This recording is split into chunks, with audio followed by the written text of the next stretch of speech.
seluruh prajurit yang sedang melaksanakan pencarian dan pertolongan KRI Nanggala 402 di Laut Bali.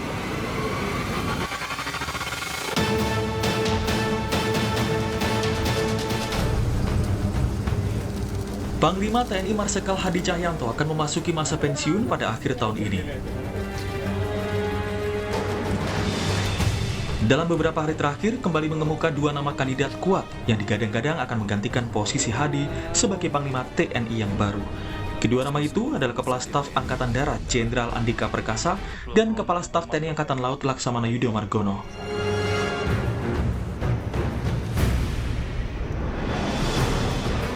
Jenderal Andika Perkasa merupakan Kepala Staf Angkatan Darat, lulusan Akmil Angkatan 1987, mengawali karir di Kopassus, dan pernah menjabat Kepala Dinas Penerangan Angkatan Darat. Sedangkan Laksamana Yudo Margono saat ini menjabat Kepala Staf TNI Angkatan Laut merupakan lulusan Akademi Angkatan Laut Angkatan 1988, pernah menjabat Asisten Perwira Divisi Senjata Artileri KRI INS 332. Pengamat militer dari Institute for Security and Strategic Studies, Hairul Fahmi, berpendapat dua nama yang mencuat, yakni Jenderal Andika Perkasa dan Laksamana Yudo Margono, peluang keduanya terus menguat dan dinilai tanpa celah dari waktu ke waktu. Peluang Pak Andika sendiri memang cukup besar jika pergantian Panglima TNI dilakukan dalam waktu dekat, dan saya kira penundaan akan sangat berdampak pada peluang keterpilihan Pak Andika gitu ya. Sementara itu saya sendiri juga melihat bahwa peluang Yudo Margono cenderung terus menguat ya dari waktu ke waktu. Relatif tidak ada masalah bagi Pak Yudo Margono ini dan bagi organisasi TNI jika pergantian dilakukan sekarang ataupun menjelang masa pensiun Panglima TNI saat ini Hadi Cahyanto. Selain dua nama yang disebut santer menjadi kandidat kuat, masih ada nama dua lagi yang tak menutup kemungkinan berpeluang dipilih Jokowi, yaitu Marsikal Fajar Prasetyo, saat ini menjabat Kepala Staf TNI Angkatan Udara dan pernah menjabat sebagai Pangkop Wilhan II, serta legend TNI Eko Margiono kini menjabat sebagai Kepala Staf Umum TNI. Sementara hingga kini, Komisi 1 DPR RI masih belum menerima surat dari Presiden Jokowi yang berisikan nama calon Panglima TNI. DPR mendesak agar Presiden segera memutuskan calon Panglima TNI baru, tentu saja dengan pertimbangan sebagai pelaksanaan hak prerogatif Presiden. Kita berharap jika memang Presiden ingin melakukan penggantian terhadap Panglima TNI, biasanya selama saya menjadi Komisi 1 itu selalu 3 bulan sebelum yang bersangkutan pensiun. Nah, ini ada kendala waktu. Semuanya mampu, memiliki kemampuan yang cukup, ya semuanya kembali kepada kebijakan Presiden lah yang menentukan siapa. Berdasarkan Undang-Undang Nomor 34 Tahun 2004 tentang TNI, Pasal 13 Ayat 4 menyatakan, jabatan Panglima sebagaimana dimaksud pada Ayat 3 dapat dijabat secara bergantian oleh perwira tinggi aktif dari tiap-tiap angkatan yang sedang atau pernah menjabat sebagai Kepala Staf Angkatan. Jika mengacu pada undang-undang itu, giliran calon Panglima TNI berasal dari Matra Angkatan Laut. Namun, siapa yang nantinya memegang jabatan tertinggi TNI ada di tangan Presiden Jokowi yang memiliki hak prerogatif. DPR kini tinggal menunggu surat berisikan nama calon Panglima TNI yang baru untuk dilakukan uji kepatutan dan kelayakan. Tim Liputan, Kompas TV. Ya, saudara, kini publik atau kita memang masih harus menunggu keputusan Presiden Jokowi untuk menentukan siapa nama calon Panglima TNI yang baru yang harus diajukan ke DPR lebih dulu untuk menggantikan Panglima TNI saat ini, Hadi Cahyanto. Dari ketiga kepala staf TNI yang ada, dua nama yang paling sering disebut, ada Jenderal Andika Perkasa dan Laksamana Yudo Margono, yang disebut-sebut menjadi kandidat terkuat yang akan menduduki pucuk pimpinan TNI. Nah, siapakah kira-kira yang berpotensi terpilih menjadi calon Panglima? Apa yang seharusnya menjadi pertimbangan Presiden dalam memilih calon Panglima? Pagi ini kita akan bahas. Ada sejumlah narasumber melalui daring hadirnya, diantaranya ada Bobi Adityo Rizaldi, anggota Komisi 1 DPR RI dan juga dari fraksi Golkar, dan juga ada Koni Rahakundini Bakri, pengamat militer, pertahanan, dan keamanan. Selamat pagi semuanya, salam sehat Mas Bobi, Mbak Koni. Selamat pagi, Mas Bayu, Bu Koni. Ya, jangan bosan ya, jangan bosan kalau kita undang soal calon Panglima TNI, karena ini gara-gara kolega Anda juga nih. Selamat pagi Bang Effendi Simbolon, yang biasanya ikutan hadir. Dari kemarin tumben-tumbenan Bang Effendi Simbolon nih nggak ngejawab teman-teman media kalau nge-WA atau telepon. Tapi dia ngebom duluan berapa hari yang terakhir itu. Katanya sebentar lagi Pak Andika Perkasa jadi Panglima, kasatnya Pak Dudung Abdul Rahman, terus nanti menggantikan Pak Andika. Sekarang dia nggak mau ikutan ngobrol. Selamat pagi deh. Nah, saya ke Mas Bobi dulu. Apa yang disampaikan Bang Effendi dan kemudian memicu kemudian kita ngobrolin lagi calon Panglima, ini sikap dari Komisi 1, apakah demikian, apa itu perorangan aja, Mas Bobi? Ya, mungkin yang disampaikan oleh abang saya itu, Bang Fendi, ada informasi-informasi yang kami juga belum tahu. Tetapi secara formal, belum ada surat dari Presiden untuk pengajuan nama. Betul yang disampaikan rekan-rekan saya sebelumnya, bahwa biasanya ini pengajuan surat itu adalah 3 bulan sebelum masa pensiun masa pensiun. Dan ini mungkin juga karena kita ini sekarang masih sedang siklus pembahasan anggaran. Siklus pembahasan anggaran ini akan selesai di awal minggu bulan Oktober.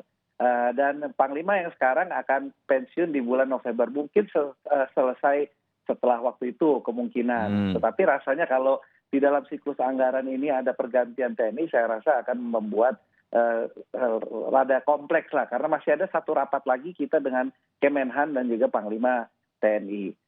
Terkait nama, terus terang ya, kami kan tidak bisa menebak-nebak karena bukan tupoksi kami, kecuali ada di dalam konstitusi kita yang mengajukan. Dan di era reformasi ini kan keterlibatan DPR ini kan baru, karena sebelumnya kan Panglima dipilih Presiden, dan juga sebelumnya adalah tentaranya memilih sendiri, dan sekarang Presiden memilih tapi harus persetujuan DPR. Kenapa? Ya karena ketertarikan publik atas figur Panglima ini sangat besar, bukan hanya sebagai penguasa 3 matra, tetapi juga biasanya menjadi batu loncatan untuk menjadi tokoh politik besar di Republik. Iya. Kira-kira memang begitu nih nama-nama ini ya. Tapi kan memang nggak perlu sebetulnya saya dan masyarakat yang lain, pemirsa Sapa Indonesia, nebak-nebak siapa lagi gitu. Udah pasti dari 3 nama yang sekarang memimpin 3 matra TNI kan, ada Pak Andika, Pak Yudo, sama Pak Fajar. Udah tinggal dipilih salah satu dari 3 itu. Tapi memang dari 3 ini dikocok-kocok lagi siapa ya yang jadi gitu ya. Nah biasanya kalau rahasia-rahasia kayak begini nih, Mbak Koni nih lebih tahu duluan. Mbak Koni udah ada bocoran belum? Aduh, sebenarnya sih gimana ya, saya tuh menghindari loh membahas usulan Panglima ini karena kenapa Mbak Koni? Begini, dari era 98 ketika TNI direformasi dan dianggap tidak boleh berpolitik itu, makin kesini dan kemarin ini menurut saya udah semakin ada yang salah penerapan Undang-Undang 34 di pasal 13 tentang TNI ini. Oh iya. Coba lihatlah, contoh tadi sampaikan kan, kenapa ada anggota dewan sudah endorse? Kalau saya sih bilang udah endorse tuh, abang kita tercinta satu itu sudah mengendorse calon panglimanya gitu kan. Karena nggak cuma di berita, tapi dia telepon saya sudah meyakinkan, Mbak Koni, udah deh percaya aku, panglimanya tuh Andika Perkasa gitu kan. Wah, hebat benar gitu kan. Tapi buat saya beginilah, ini tuh ada hak prerogatif presiden yang kita nggak perlu terus ombang-ambingkan. Tapi lebih penting untuk saya adalah semua kementerian, lembaga kita tuh sudah sangat dipolitisasi. TNI nggak boleh, TNI tidak boleh. Makanya tadi saya bilang dari awal bahwa saya malah akan menghimbau Pak Bobi, menghimbau DPR dan MPR untuk merevisi beberapa pasal di Undang-Undang 34 tahun 2004, terutama pasal tentang penggantian Panglima ini. Intinya begini loh, Panglima itu kan kalau daya 3 diangkat dilakukan berdasarkan kepentingan organisasi TNI. Kalau sudah berdasarkan itu, harusnya tidak ada lagi boleh ada gerakan-gerakan senyap atau tidak senyap yang terjadi yang membuat mekanisme sebaik apapun, secanggih apapun, separipurna apapun menjadi tidak lagi hebat gitu loh. Karena kan ada proses, kalau dulu itu sebelum 98 setelah Wanjakti, maka presiden lah yang kemudian menentukan kepala staf dan panglima TNI. Nah inilah yang sekarang akan saya minta sebenarnya mungkin DPR dan MPR untuk kemudian merevisi pasal itu saja misalnya. Karena pasal untuk undang-undang TNI semua udah bagus ya.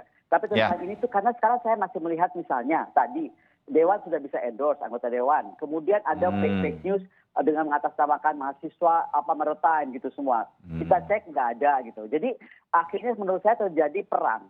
Nah kalau ditanya perangnya apakah antara tentaranya atau antara calon panglima, belum tentu. Yang perang adalah sipil-sipilnya atau partai-partai di baliknya yang ingin sekali calon-calonnya ini menjadi gitu loh. Dimengerti. Nah, menurut saya, ya kan, menurut saya ini akan merusak TNI kita gitu. Sementara saya merasa garda terdepan bangsa kita itu TNI, dan itu yang sama sekali tidak boleh dimasuki ranah politik senyap atau tidak senyap, langsung atau tidak langsung, apalagi terkait kepemimpinan kepala stafnya dan panglimanya. Jadi saya betul-betul mengalami tahun ini tuh agak berbeda. Sekali lagi mungkin puncaknya abang kita yang tercinta sudah endorse dan telepon itu tadi. Iya nih, Bang F ya, Bang Effendi, biasanya saya manggilnya Bang F aja. Pagi ini nggak bisa ikutan. Nggak tahu nanti kalau tiba-tiba nyambung, silakannya itu Bang Effendi bisa menghubungi kita. Nah, Mas Bobi, ada setujunya juga saya sama Mbak Koni, seolah-olah siapapun dari 3 kepala staf yang saat ini, koreksi saya Mbak Koni, Mas Bobi ya, itu kalau mau jadi panglima bisa deket-deketin presiden, bisa deket-deketin partai politik, sehingga kemudian bisa lebih sering disebut namanya, kira-kira kayak gitu kan ya Mbak Koni? Sehingga nanti begitu... Mas Bayu, kebalik Mas Bayu. Bukan mereka yang mendekati. Atau sebaliknya? Yang mendekati mereka. Ya, Oke. Ya, nah hal-hal semacam ini kan yang sebetulnya kemudian kita hindari. Nah Mas Bobi, bagaimana supaya kekhawatiran Mbak Koni ini nggak terjadi? Karena kan TNI nggak boleh, simpelnya saya mau bilang, TNI harus netral. Benar-benar untuk bangsa dan negara gitu kan Mbak Koni, Mas Bobi? Gimana DPR nanti melihat ini semua? Jadi begini, dalam undang-undang tersebut itu tadi disampaikan bahwa kalau zaman revolusi tentara memilih panglimanya, zaman Orde Baru presiden memilih panglimanya, zaman sekarang presiden mengajukan dan DPR menyetujuinya. Kenapa? Karena ini kan kita masih check dan balance. Militer sendiri memiliki sifat keistimewaan, yaitu sifat koersif, dia bersenjata. Itu yang paling utama. Nah sekarang di Undang-Undang 34 itu, kuasa atas senjata itu di kementerian atau dikuasakan kepada bukan sipil lah, inilah penguatan dari kabinet presiden. Akan tetapi Panglima itu secara struktural dia masih memegang komando koersif yang sangat istimewa yang perlu juga ada check and balances-nya. Oleh karenanya waktu di awal tahun 2004 itu reformasi TNI, salah satunya adalah ada keterlibatan publik di situ untuk memastikan bahwa tentara ini netral. Kalau tentara terlalu dekat dengan pemerintahan dikhawatirkan represif, takut, gitu. Kalau misalkan itu tidak ada campur tangannya publik sama sekali, nanti dia nggak nurut sama presidennya. Nah itu kira-kira mekanisme yang menjadi dasar waktu tahun 2004 itu dibuat dalam klausa di Undang-Undang TNI. Jadi kalau ya mungkin ya tadi pencerahan dari Bu Koni jangan dipolitisasi, tapi ya karena kita waktu reformasi dulu ya semuanya dimasukkan di politik, makanya ada komisi-komisi, ada lembaga-lembaga ad hoc yang harusnya itu semua sudah selesai sekarang. Tetapi ya itu karena publik tidak terlalu percaya, tidak mau eksekutif heavy, harus ada partisipasinya. Oleh karenanya termasuk urusan pemilihan panglima itu sudah masuk ranah ada representasi publik di situ. Oke, nah itu yang kita harapkan. Tapi Mbak Koni, Mas Bobi, saya tadi menggarisbawahi juga yang tadi Mas Bobi sendiri katakan gitu. Ini buat pencerahan kita juga. Kalau udah jadi Panglima TNI, siapapun dia, itu kan highlight tuh. Media, publik akan selalu melihat begitu. Mau nggak mau memang dia jadi sorotan begitu. Dalam kurun waktu, berapa waktu, bahkan singkat sekalipun karena mungkin memasuki masa pensiun. Nah Mbak Koni, bagaimana tuh menjaga bahwa siapapun yang menjadi Panglima, sebutlah dalam hal ini misalnya, kalau sekarang ini ada 3 kepala staf, ada Pak Andika, Pak Yudo, Pak Fajar, menjaga mereka, melihat mereka betul-betul untuk TNI, untuk bangsa dan negara. Nggak tergoda sama godaan-godaan setelah jadi panglima. Mungkin jabatan publik, bisa ada 2024, ada masa pilkada dan pilpres. Nah kan itu juga mesti dijaga tuh. Nah ini semua sebetulnya udah ada di dalam TNI sendiri. Sehingga kita sebetulnya siapapun yang maju itu TNI dan NKRI. Begitu Mbak Koni, itu kita jamin. Begini, makanya kalau saya bilang, kenapa tadi apa yang disampaikan Pak Bobi itu sudah sangat betul ya. Tapi kembali, kita harus underline tentang pengangkatan dan pemberhentian Panglima itu atas kepentingan organisasi TNI. Nah yang saya lihat perkembangannya, kan tadi pada saat pembukaan Mas Bayu sendiri bilang, saya kadang-kadang tahu apa yang orang nggak tahu gitu kan.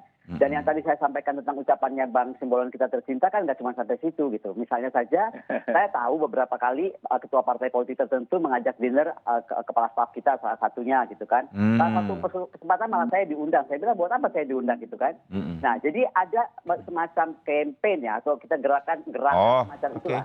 Nah, ini yang saya sampaikan dalam pemilihan Panglima-Panglima lalu, termasuk pada saat pemilihan Pak Hadi, saya tidak mengalami itu gitu. Belum lagi juga tentang berita-berita yang dimunculkan. Apapun itu, menurut saya dengan era sekarang teknologi informasi seperti ini akan semakin menajam gitu. Mbak Koni, kenapa kali ini sampai segitunya? Kenapa kali ini sampai segininya? Mungkin tadi karena pertama, tadi kan saya bilang ada yang saya sampaikan, apa yang disampaikan oleh Abang Simbolon tentang kalau Pak Andika jadi, karena Pak Andika next-nya apa gitu misalnya kan. Nah menurut saya kan kalau memang sudah mekanismenya diketahui DPR seperti ini, untuk apalagi tadi ada pasal 2, pengangkatan dan pemberhentian Panglima itu dilakukan oleh organisasi. Saya mau balik lagi ke situ gitu, bahwa apa yang diperjuangkan Pak Laksamana Widodo pada saat reformasi TNI dan ketika dinyatakan bahwa supremasi sipil over military, memang betul, tapi sekarang tuh sudah over super supremasinya gitu. Contoh, hak presiden sudah diambil oleh endorsementnya DPR misalnya gitu kan. Itu kan nggak boleh terjadi. Nah jangan sampai gerakan-gerakan seperti ini, tadi termasuk undangan-undangan makan malam, saya tekankan sekali lagi, setahu saya yang selalu mengundang itu civilian. Apakah dia petinggi partai, apakah dia ketua partai, apakah apapun, tapi dia selalu civilian politician gitu kan. Nah ini supaya kita bisa reduce gitu, karena sekali lagi mereka pun manusia gitu loh Pak Bayu. Bisa tarik, digadang-gadang, dan apalagi diger-gerkan, kalau saya boleh ngomong diger-gerkan, ya boleh aja gitu. TNI juga manusia kan. Nah ini yang sebenarnya menurut saya tadi dari awal bilang, harusnya sekali lagi saya hanya rely satu lah kepada bangsa ini gitu, karena yang lain sudah terlalu begitu kental politik. TNI jangan sampai berpolitik, karena PR-nya masih banyak banget gitu. Kalau kita belum masuk nih ke PR Panglima berikutnya apa kan, PR-nya itu akan sangat besar.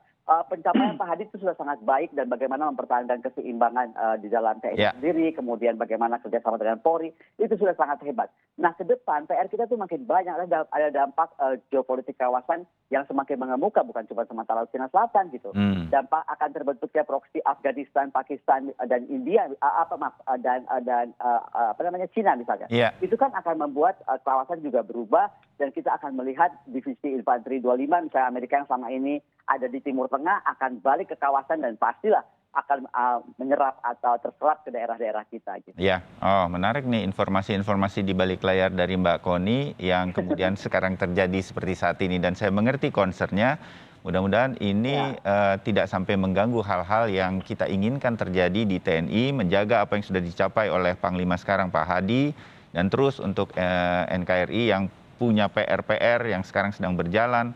Tapi saya masih penasaran nih, walaupun kita sebentar lagi harus jeda, Mbak Koni dan Mas Bobi, masalahnya Pak Presiden kita yang satu ini nih, Pak Joko Widodo suka bikin kejutan gitu. Jangan-jangan Bang Effendi kena prank juga dari Pak Jokowi. Kita lihat ya kemungkinan-kemungkinan itu. Tetap bersama kami. Mas Bobi dan Mbak Koni akan menyampaikan analisa lainnya. Kami segera kembali.